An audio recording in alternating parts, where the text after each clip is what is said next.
Assalamualaikum warahmatullahi wabarakatuh.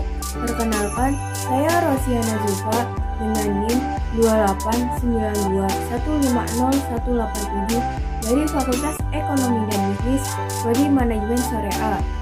Kali ini saya akan mempresentasikan tugas ujian akhir semester mata kuliah Etika Bisnis dengan dosen pengampu Bapak Muhammad Taufan Nugroho, SSI, MM.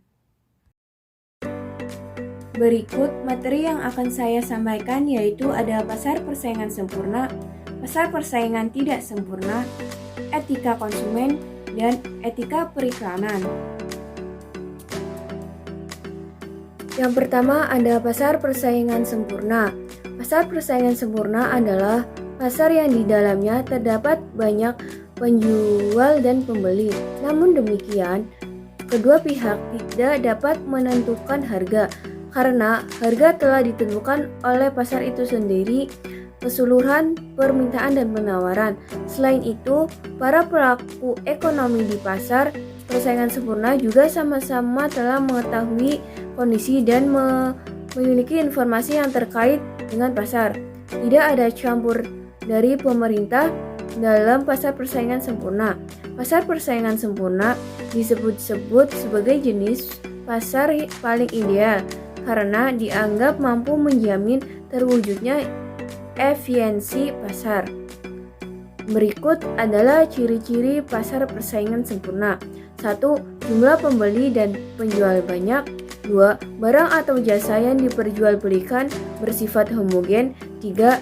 Faktor produksi bebas bergerak. 4. Adanya kebebasan untuk mengambil keputusan.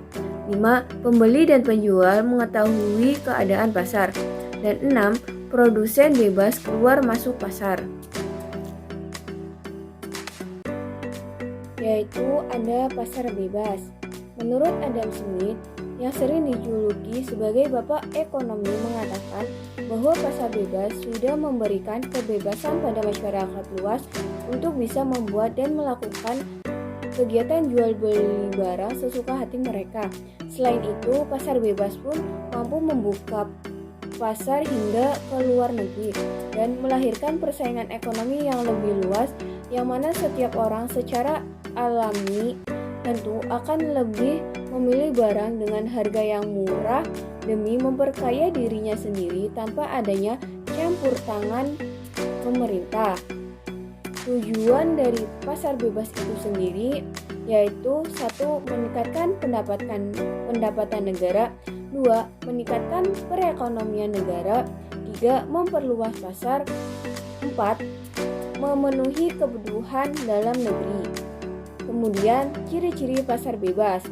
Ciri-ciri adanya penerapan sistem pasar bebas akan terlihat pada bagaimana sumber dan alat produksi bisa bebas dimiliki dan diatur oleh seluruh pihak, baik itu komunitas, perusahaan, hingga individu.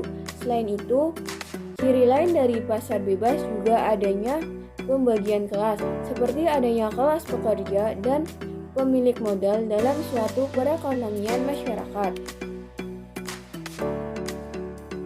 Lalu pasar persaingan tidak sempurna.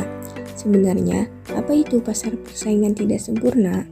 Pengertian pasar persaingan tidak sempurna adalah pasar yang tidak terorganisir dengan baik di mana terdapat sedikit penjual tapi jumlah pembelinya sangat banyak. Dalam pasar persaingan tidak sempurna, hanya ada beberapa penjual yang menguasai pasar sehingga penjual dapat menentukan harga dan mengambil keuntungan yang lebih besar. Disebut pasar persaingan tidak sempurna adalah karena pasar tersebut dianggap cacat sehingga timbul ketidakadilan dalam pasar. Di pasar ini umumnya terdapat beragam jenis barang atau jasa yang dijual heterogen namun jumlahnya terbatas. Ciri-ciri pasar persaingan tidak sempurna. 1. Terdapat ketidakseimbangan antara penjual dan pembeli. 2. Harga ditentukan oleh penjual bukan pasar. 3. Tidak berhubungan dengan pemerintah dalam menentukan harga. 4. Penjual lainnya tidak mampu menentukan harga barang. Kelebihan dari pasar persaingan tidak sempurna diantaranya 1. Barang yang ada berkualitas unggul. 2. Keuntungan yang lebih besar. 3. Mendorong menemukan produk inovatif. 4. Dapat berkembang dengan cepat. Kemudian, kekurangan dari pasar persaingan tidak sempurna diantaranya 1. Adanya sebuah permainan harga. 2. Tidak ada alternatif lain. 3. Adanya diskriminasi harga. 4. Terdapat eksploitasi konsumen. Monopoli merupakan sebuah keadaan pasar yang dimana hanya ada satu kekuatan atau satu penjual yang bisa menguasai sebuah penawaran, sehingga tidak ada pihak lain yang menyainginya. Contoh monopoli, yaitu terdapat dua. Yang pertama, pasar monopoli murni atau pure monopoli. Jenis pasar ini memang menyajikan satu pihak sebagai penguasa tunggal sebuah produksi di dalam suatu negara. Yang kedua, pasar near monopoli. Jenis pasar ini tidak sepenuhnya merupakan pasar monopoli.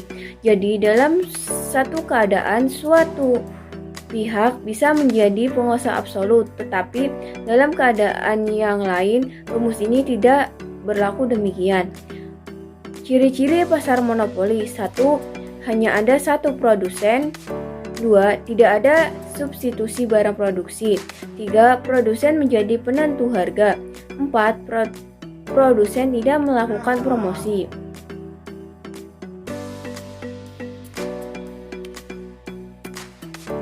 Next, oligopoli. Oligopoli merupakan keadaan di mana hanya sedikit penjual, sehingga tindakan seorang produsen akan mendorong produsen lainnya.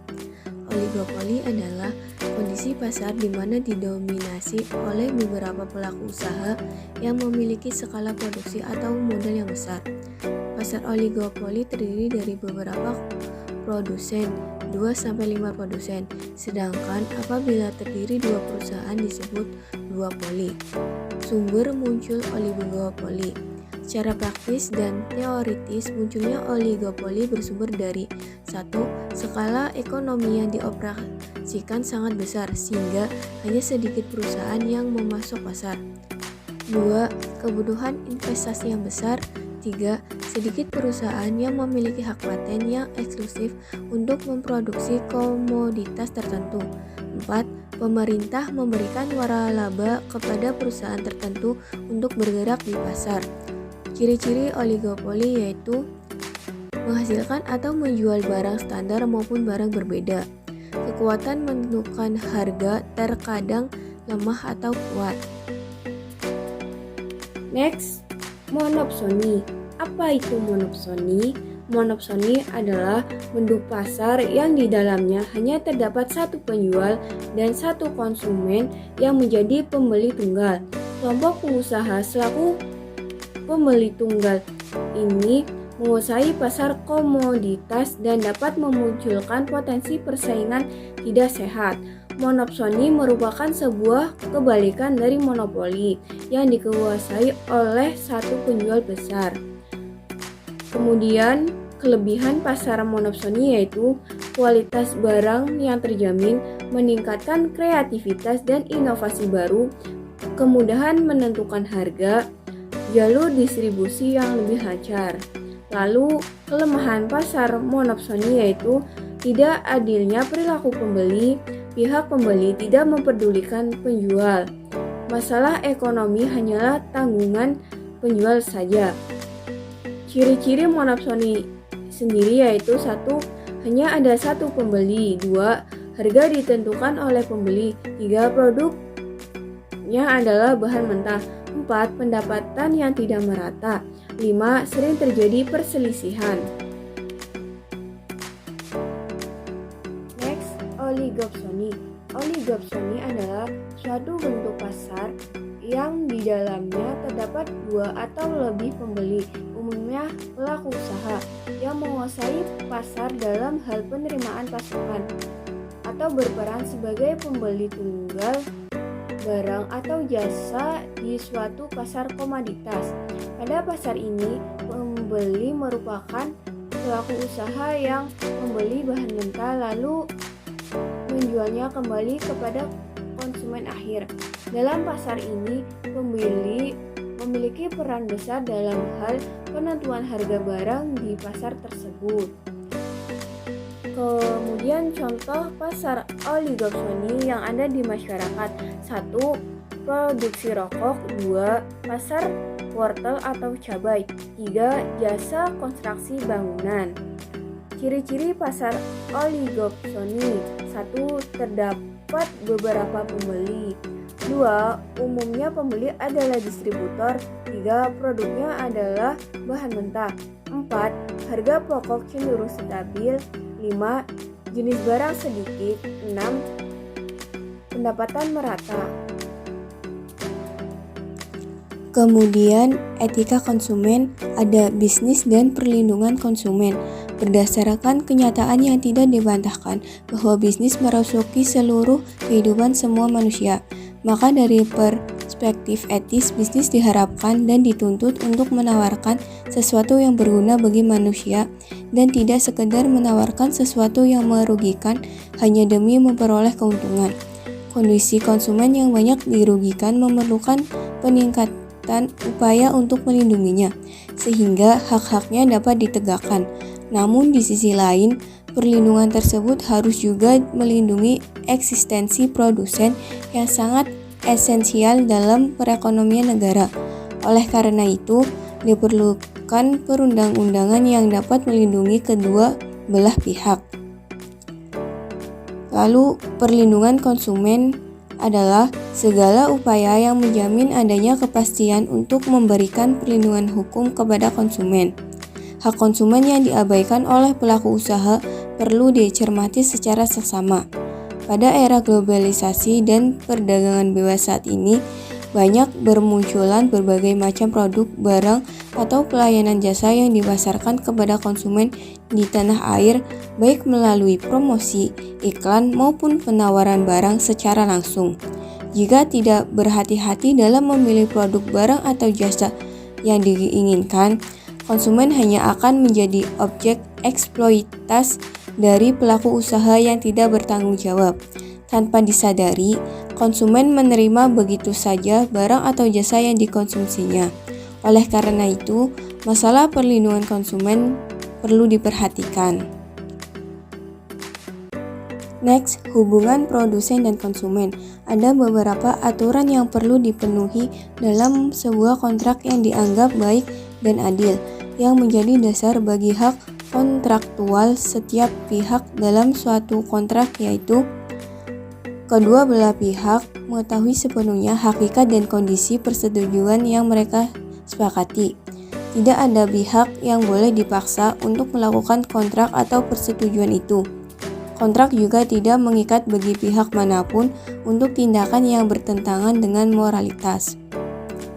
Ada dua alasan perangkat pengendalian terutama tertuju pada produsen dalam hubungannya dengan konsumen adalah dalam hubungan antara konsumen atau pelanggan di satu pihak dan pemasok, produsen, dan penyalur barang atau jasa tertentu di pihak lain. Konsumen atau pelanggan terutama berada pada posisi yang lebih lemah dan rentan untuk dirugikan. Dalam kerangka bisnis sebagai profesi, konsumen sesungguhnya membayar produsen untuk menyediakan barang kebutuhan hidupnya secara profesional. Adapun aturan hubungan produsen dan konsumen adalah produsen wajib memenuhi semua ketentuan yang melekat baik pada produk yang ditawarkan maupun pada iklan tentang produk itu. Kasus-kasus etika konsumen, yaitu 1. Penetapan harga yang dilakukan oleh 6 operator telepon seluler di Indonesia. 2. Kasus pencemaran susu formula, yaitu hasil penelitian IPB tentang sejumlah produk susu formula dan makanan bayi yang tercemar Enterobacter sakazaki menimbulkan kontroversi. 3. Kasus terjadi pada iklan-iklan perusahaan retail, produk dan layanan seluler. 4. Ketidakadilan yang dilakukan oleh operator HP disertai dengan praktik-praktik yang tidak fair. Selanjutnya, etika periklanan. Etika periklanan adalah ukuran kewajaran nilai dan kejujuran di dalam sebuah iklan. Menurut Persatuan Perusahaan Periklanan Indonesia P31, etika periklanan adalah serangka norma dan yang mesti diikuti oleh para politis periklanan dalam mengemas dan menyebarluaskan pesan iklan kepada khalayak ramah baik melalui media massa maupun media ruang. Fungsi iklan yaitu iklan berfungsi sebagai pemberi informasi. Pada fungsi iklan ini merupakan media untuk menyampaikan informasi yang sebenarnya kepada masyarakat tentang produk yang akan atau sedang ditawarkan di pasar. Pada fungsi ini, iklan membeberkan dan menggambarkan seluruh kenyataan serinci mungkin tentang suatu produk. Kedua, iklan berfungsi sebagai pembentuk opini atau pendapat umum. Pada fungsi ini, iklan mirip dengan fungsi propaganda politik yang berupaya mempengaruhi masa pemilih. Dengan kata lain, iklan berfungsi menarik dan mempengaruhi calon konsumen untuk membeli produk yang diiklankan. Caranya dengan menampilkan model iklan yang persuasif, manipulatif, tendensius dengan maksud menggiring konsumen untuk membeli produk. Jenis-jenis iklan. Adapun jenis-jenis iklan berdasarkan isinya ialah 1. Iklan pelayanan masyarakat tertentu. 2. Iklan pengumuman atau pemberitahuan. 3. Iklan permintaan. Iklan permintaan sering dianggap sebagai iklan lowongan kerja. 4. Iklan penawaran. Contohnya iklan makanan, minuman, pakaian, barang. Jenis iklan berdasarkan medianya adalah iklan media cetak. Iklan cetak adalah iklan yang dibuat dengan cara dicetak. 2. Iklan elektronik. Iklan ini menggunakan media elektronik dalam penyampaian dan tampilan iklannya. Ada jenis iklan berdasarkan tujuan antara lain 1. Iklan komersial bisnis. 2. Iklan non-komersial. Yang terakhir, kasus-kasus etika periklanan. 1. Iklan sari. Hal tersebut dikarenakan iklan ini melanggar ketentuan hukum positif dan etika periklanan yaitu tata krama dan tata cara periklanan Indonesia bab 2 C No 2 yang berbunyi dokter, ahli farmasi, tenaga medis, dan paramedis lain atau atribut profesinya tidak boleh digunakan untuk mengiklankan produk-produk obat-obatan, alat kesehatan maupun kosmetika. 2. Iklan TV motor Yamaha Vega. Hal tersebut dikarenakan iklan ini melanggar ketentuan hukum positif dan etika periklanan yaitu tata krama dan tata cara periklanan Indonesia bab 2 B ayat C yang berbunyi iklan tidak boleh secara langsung ataupun tidak langsung merendahkan produk-produk lain. Yang ketiga, iklan TV motor Honda. Kasusnya sama dengan iklan TV motor Yamaha Vega. 4. Iklan TV Betadine Mouthwash berbunyi dokter, ahli farmasi, tenaga medis, dan paramedis lain atau atribut-atribut profesinya tidak boleh digunakan untuk mengiklankan produk obat-obatan, alat kesehatan maupun kosmetika. Berikut presentasi beberapa materi yang dapat saya sampaikan. Kurang lebihnya mohon maaf. Saya ucapkan terima kasih. Wassalamualaikum warahmatullahi wabarakatuh.